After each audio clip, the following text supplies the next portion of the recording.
మీ destination ఏదైనా ప్రపంచంలో ఏ మూల ఉన్నా CN travel explore the world your way. Birth right లేకున్నా అమెరికా పౌరసత్వం ఈ విధంగా పొందొచ్చు. వలసలు నిరోధించేందుకు బర్త్ రైట్ సిటిజన్షిప్ చట్టాన్ని అమెరికా అధ్యక్షుడు ట్రంప్ రద్దు నిర్ణయంతో అమెరికా పౌరసత్వం ఎలా పొందాలనే ఆందోళన భారతీయుల్లో మొదలైంది. అమెరికా అధ్యక్షుడిగా బాధ్యతలు చేపట్టిన వెంటనే ఎన్నికల్లో వాగ్దానం చేసినట్టుగా వలసలు కట్టడికి కీలక సంతకం చేశారు ట్రంప్. వలస చట్టాలను కఠినతరం చేయడంలో భాగంగా అనూహ్య నిర్ణయం తీసుకున్నారు. అమెరికా పౌరసత్వం ఇక నుంచి ఈజీ కాదని చాటి చెప్పేలా బర్త్ రైట్ సిటిజన్షిప్ చట్టాన్ని రద్దు చేస్తూ ఉత్తర్వులు జారీ చేశారు. మిగిలిన దేశాలతో పోల్చితే ఈ నిర్ణయం ప్రభావం భారతీయులపైనే ఎక్కువగా పడే అవకాశం ఉంది. ఇప్పటి వరకు అమెరికా గడ్డపై పుట్టిన ఎవరికైనా ఆ దేశ పౌరసత్వం వచ్చేది. ఇక నుంచి ఆ వెసులుబాటు లేకపోవడంతో గ్రీన్ కార్డ్, తాత్కాలిక వీసాలపై యుఎస్ లో పనిచేస్తున్న వారిలో కలవరం మొదలైంది. అమెరికాలో శాశ్వతంగా స్థిరపడాలని కోరుకునే వారికి ఇది చాలా పెద్ద షాక్.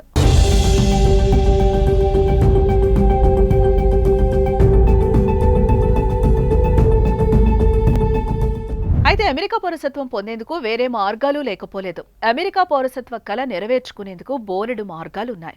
అమెరికాలో ప్రవాస భారతీయుల సంఖ్య ప్రతి ఏటా వేగంగా పెరుగుతోంది.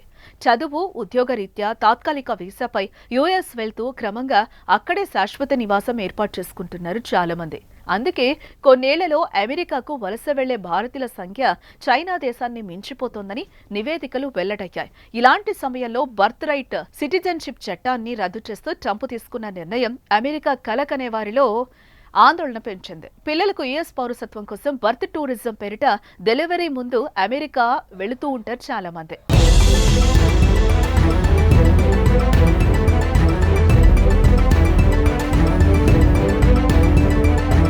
ఇక నుంచి తల్లిదండ్రులు అమెరికా పౌరులు కాకపోయినా, అమెరికాలో తండ్రి చట్టబద్ధంగా నివసిస్తున్నప్పటికీ శాశ్వత నివాసి కాకపోయినా, లేదా తండ్రి శాశ్వత నివాసి అయ్యి తల్లి తాత్కాలిక వీసాపై పనిచేస్తున్నా వారి బిడ్డలకు అమెరికా పౌరసత్వం రాదు.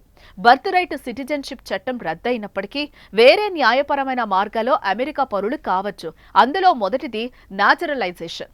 ఎవరైనా 18 సంవత్సరాల కంటే ఎక్కువ వయసు కలిగుండి కనీసం 5 సంవత్సరాలు శాశ్వత నివాసిగా ఉండడంతో పాటు అవసరమైన అన్ని అర్హతలు ఉంటే న్యాచురలైజేషన్ రూల్ ప్రకారం అమెరికా పౌరులు కావచ్చు.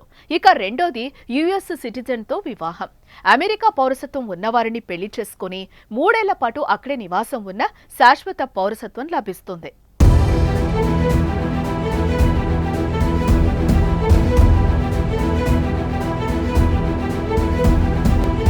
వీటితో పాటు మరో అవకాశం గ్రీన్ కార్డ్ పై ఉంటూ అద్భుత ప్రతిభ ఉంటే అమెరికా సిటిజన్ గా మారిపోవచ్చు.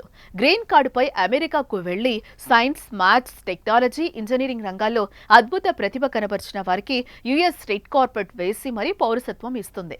ఇక మరో మార్గం అమెరికా ఆశ్రయం కోరటం.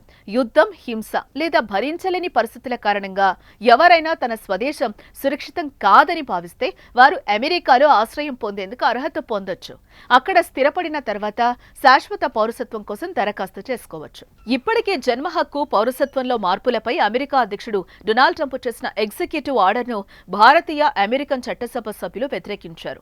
ఈ చర్య ప్రపంచవ్యాప్తంగా ఉన్న అక్రమ వలసదారులను మాత్రమే కాకుండా భారతదేశం నుంచి విద్యార్థులు, వృత్తి నిపుణులను దేశంలోకి రాకుండా నిలువరిస్తుందని ఆందోళన వ్యక్తం చేశారు. జన్మ హక్కు, పౌరసత్వంపై ట్రంప్ తీసుకున్న చర్యను నిలువరించాలని 22 రాష్ట్రాలకు చెందిన అటార్నీ జనరల్స్ దావా వేశారు. శతాబ్దాల నాటి ఇమ్మిగ్రేషన్ పద్ధతి ప్రకారం అమెరికాలో జన్మించిన పిల్లలు వారి తల్లిదండ్రుల హోదాతో సంబంధం లేకుండా పౌరసత్వం పొందటం న్యాయమని పేర్కొన్నారు.